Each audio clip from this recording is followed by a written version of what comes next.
This is 13 hours after we arrived. It's now 6 o'clock in the morning. We've worked through the night, finally got it stripped and loaded. It's just been an absolute pain.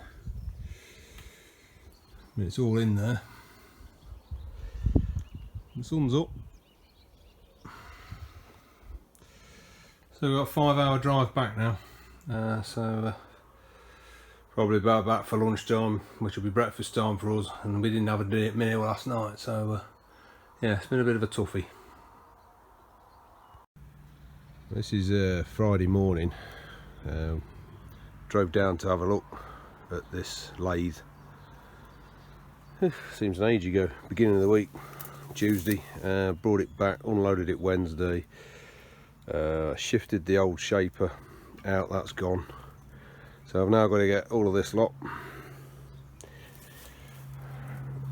down there and into storage. So I'm working on the drive pedestal first.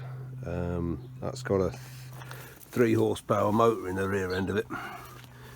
Give you an idea, I've got quite big hands, so it's a bit of a lump, so I thought if I take the motor out, make the whole thing a bit easier, a little bit lighter.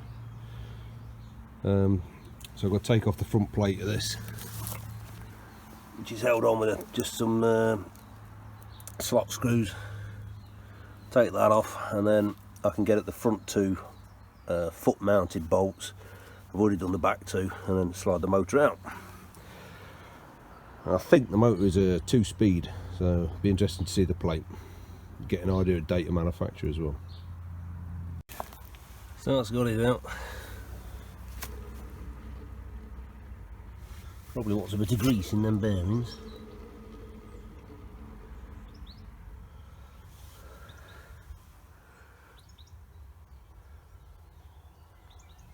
Yeah,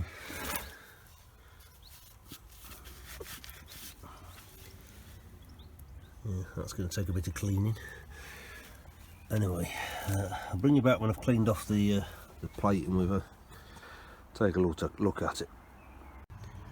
Well, that's the first bit of information that I've researched, and it's wrong. So it's 1425 RPM, 440 volt, 3 phase obviously, 50 cycles, and it is, it's like 2 horsepower. 2 horsepower continuous rated. It says underneath a precision grinding machine motor.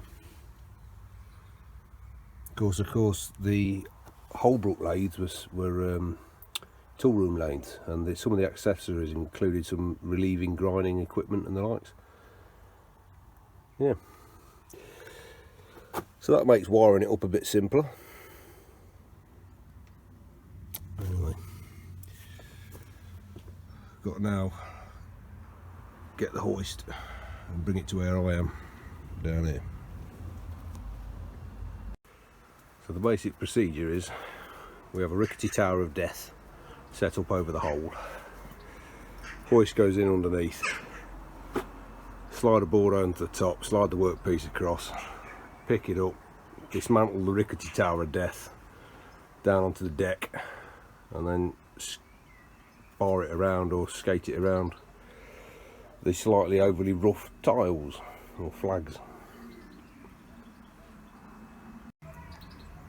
In that bird box there is a small nest of blue tits, which is encouraging because there's not many of them left in the UK in comparison with what it was 20 years ago. And it's nice to know that I'm not the only tit working outside in this heat.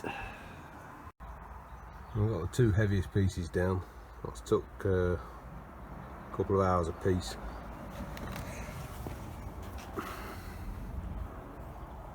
Got a bit of tidying up to do, and then in here all the bits I can lift by hand. So there's the spindle, taper turning attachment, there's all the various bits in there, a couple of drives, tail stop,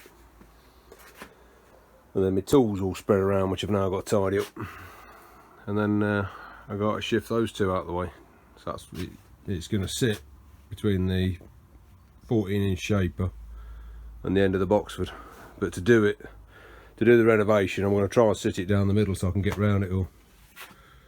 Hey ho.